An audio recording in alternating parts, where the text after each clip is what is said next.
Il a été dit tout à l'heure déjà, et je remercie et salue Guillaume Bernard pour son intervention, combien est curieuse cette façon d'envisager notre vie qui voudrait que nous soyons confinés ou réduits à n'être que des forces de travail, des forces de consommation, qui ont le droit d'aller se promener quelques minutes par jour et dormir la nuit pour se reposer, recommencer le lendemain, tout cela sans fin. Cette éviction de notre vie spirituelle, de notre vie culturelle, de notre vie affective, de notre vie sociale, de toutes les dimensions de notre vie quotidienne, est insupportable. Elle est imprudente, elle est injuste, et son premier effet sera d'abîmer de manière considérable le tissu social que nous essayons jour après jour de former. Si nous sommes ici, c'est pour dire au gouvernement et à tous nos compatriotes que oui, la vie spirituelle est un élément absolument essentiel de notre existence et que nous n'entendons pas en être privés, même pas sans motif et même pas sans raison, en être privés tout court. C'est pour dire à tous les Français, leur rappeler, ainsi qu'à nos gouvernants, que toutes les religions monothéistes considèrent la réunion de l'Assemblée hebdomadaire comme un élément essentiel, inséparable de l'exercice du culte et de la pratique de la spiritualité. Et si nous nous battons pour que les offices soient rétablis, pour que les messes soient rétablies et que les offices religieux dans les autres religions soient rétablis, c'est parce que la liberté de croire, de pratiquer collectivement dans nos lieux de culte est une liberté absolument fondamentale, tout aussi fondamentale que la liberté de travailler ou d'aller et venir. J'ai deux choses à dire au ministre de l'Intérieur. La première, c'est que le Conseil d'État, les juridictions françaises, notre tradition juridique, a consacré notre droit à aller nous promener pendant 1 heure avec notre attestation, et si nous voulons aller nous promener dans une église, personne ne peut nous en empêcher, même pas le ministre de l'Intérieur.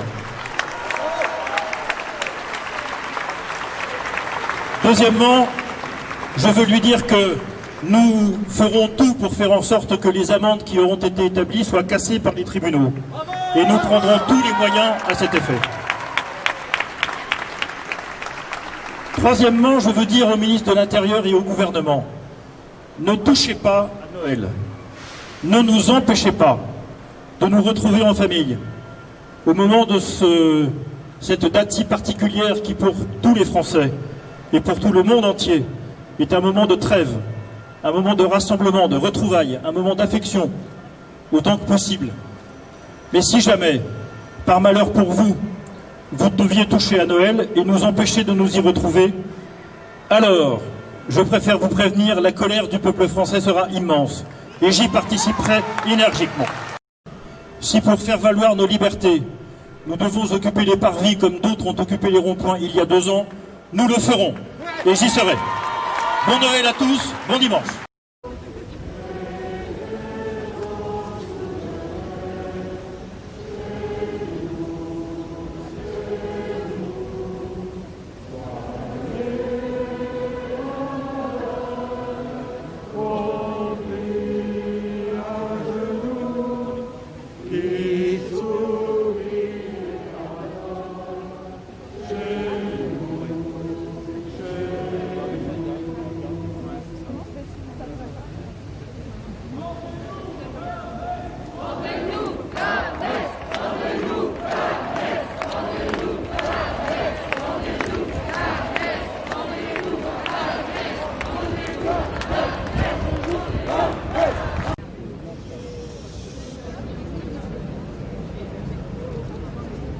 Il y avait longtemps qu'en France,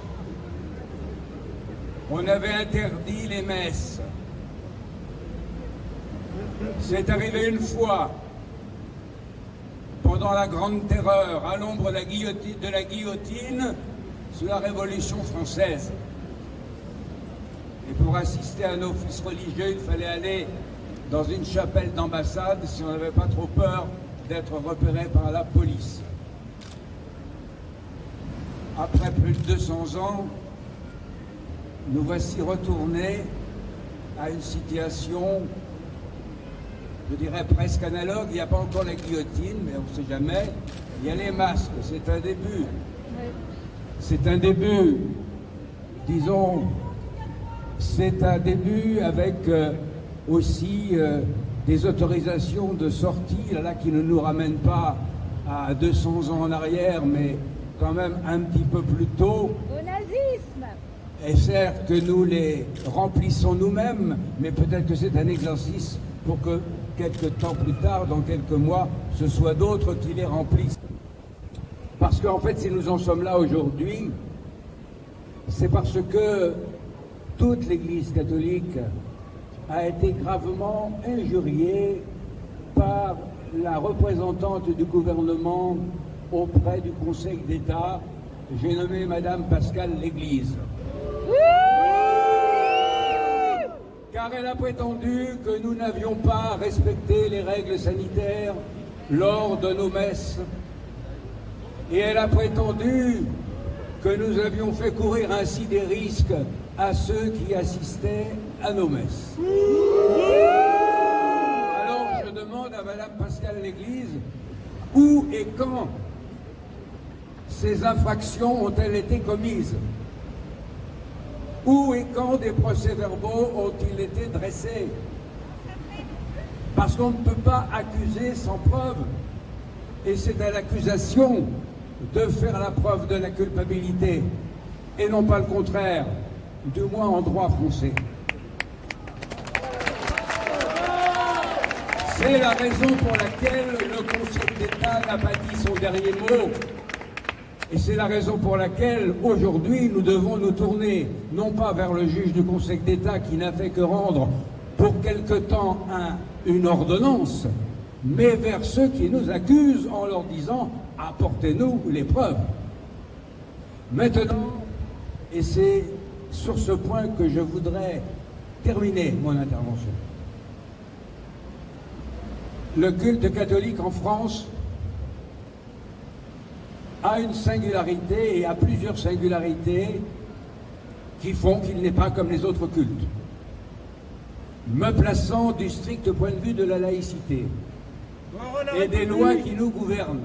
Non, mais je ne veux pas être hors la loi. Pour l'instant. Pour l'instant. Parce que tous les recours n'ont pas été encore pris. Donc, me plaçant de ce strict point de vue, l'État laïque doit être un État neutre qui reconnaît la spécificité de chaque culte.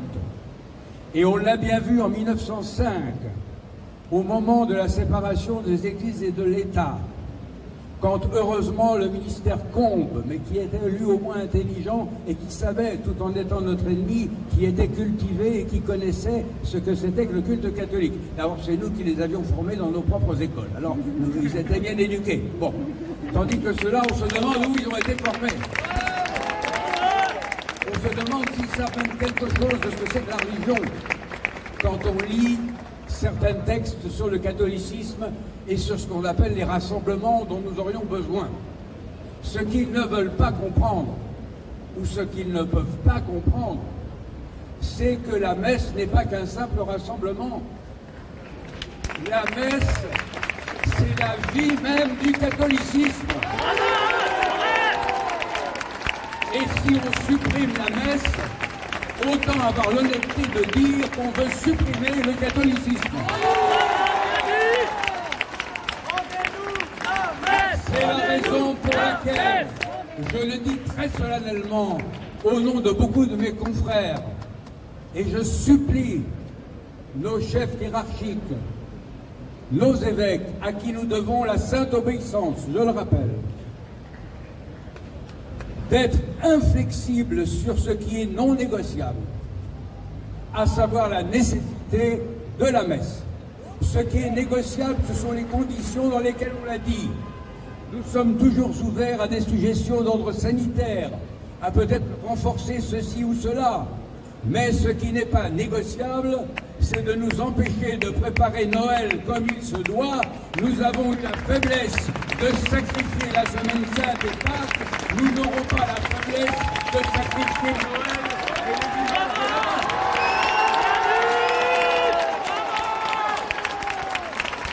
Et on aura beau envoyer toutes les forces de police qui existent en France pour dresser les procès-verbaux dans les églises, eh bien nous y serons quand même. Et nous n'accepterons pas des décisions liberticides qui divisent les Français, mais qui remplissent peut-être certaines poches. Car au fur et à mesure qu'on faisait monter l'angoisse et les températures dans certains hôpitaux, il n'a échappé à personne que la bourse montait et que plus la ruine s'abattre sur des millions de personnes, il y a des portefeuilles qui se gonflaient singulièrement. Alors nous ne serons pas complices de cela, mais d'abord et avant tout, notre lutte, elle n'est pas politique, elle n'est pas sociale, elle est spirituelle et elle se fonde sur le droit de l'homme le plus sacré, la liberté de sa conscience devant Dieu et la liberté de pouvoir croire ou ne pas croire, et s'il croit, d'accomplir les actes que sa religion lui commande et non pas ce que l'État lui commande dans sa religion. Bravo!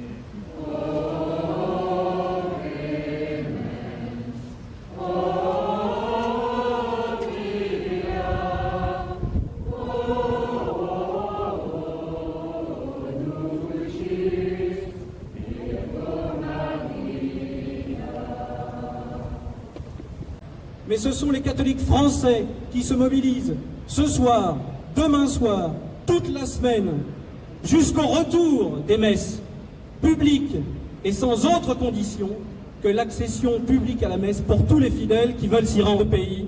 La liberté de rentrer dans une église et d'adorer son Dieu lors de la messe, ça ne se négocie pas. Le conseil scientifique dont Macron se revendique le plus fervent défenseur. Ce conseil scientifique a rendu un avis qui a été lu lors de l'audience donnée au Conseil d'État. Cet avis établit qu'aucun cluster, mais ce que en bon français nous devrions appeler foyer d'épidémie, aucun foyer d'épidémie n'est venu d'une église catholique. Aucun. Je m'engage sur mon honneur et je te fais hommage de moi, Seigneur. Je veux